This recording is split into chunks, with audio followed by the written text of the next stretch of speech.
Hello friends, welcome back to the new tutorial. Today we are going to learn about the AJV tutorial JSON schema.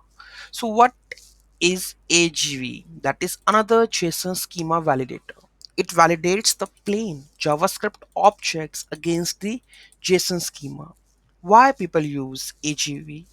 So very fast, using production APIs, works with pure JavaScript, industry standard JSON schema, used by the OpenAI, Swagger, Fastify, backend focused and the mature. More verbose than the Zord. Schema feels JSON like, not code like. Okay, so why to choose AGV over Zord? So if you are shared the front end and the back end both schema, then Zord you have to choose. OpenAI Swagger Fastify using this. Strict API contracts you want, then go with AGV. Performance critical APIs. Okay, for the pure JSON schema requirement, you have to go with this one. So let's take on a simple example how it works. So you have to install these two packages. Okay, so go to the terminal and I'm going to install this and this also.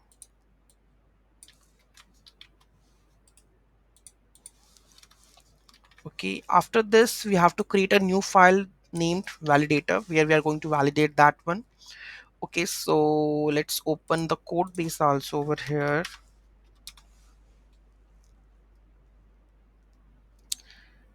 and we will create a new file.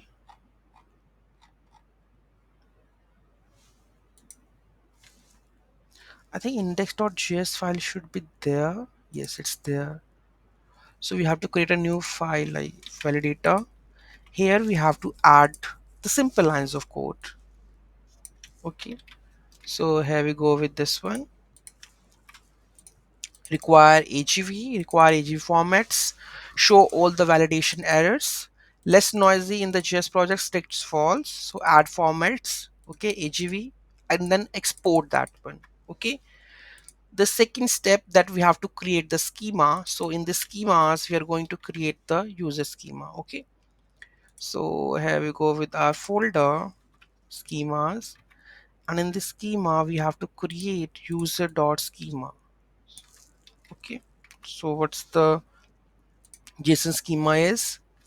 So we are going to define that we have a type properties. These are the properties and it should be an object. Okay, so let me define you. So, so the type object must be object. Properties allowed fields. So in the properties allowed fields, required mandatory fields. Okay, ID, name, or the email. Additional properties equal to false block extra keys. Okay, format. So here we have the format. So it's a built-in format that we are going to validate. Okay, then validate the data index.js file. I'm going to add this one. Okay, and let's validate the code.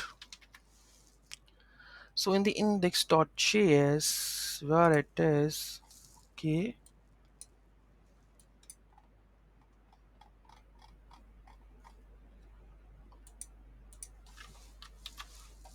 let's add this simple code.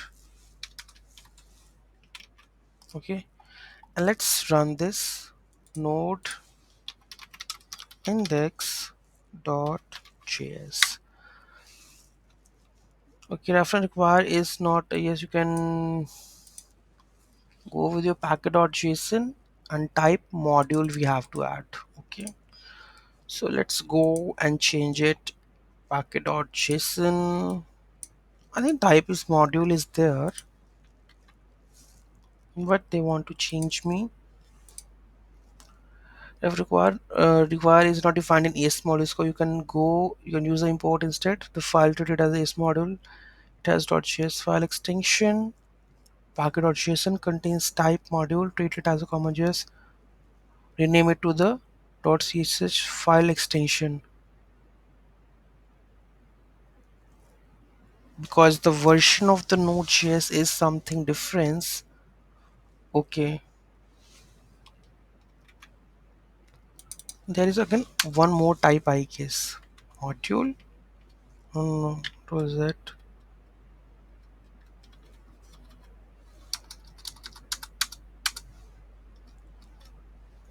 common.js. Save this. Validator is not saved, so let's save this. Now run this. Validation success. That means the validation that we have added, it's successfully correct. That ID, name and all. If I just remove this one at the rate, okay, what will happen? There should be an error because at the rate is not the validator. Okay, so validation field instance email schema path is properties email format key format params format email message must match format email, right? So here you can see that it will throw you the error. Okay, so what we have done, require the validator, okay, schema, right? Then AJV compile the user schema incoming request body. So this is the data ID, name, email. So these are the request body. Then the validate function data. If validation failed, then with errors, otherwise validation success. Okay, so this is very simple AGV validation schema. So I hope you understand. Any doubt, any query, do let me know in the comments section. Thank you so much for watching this video, and don't forget to like, share and comment on my video. Have a nice day.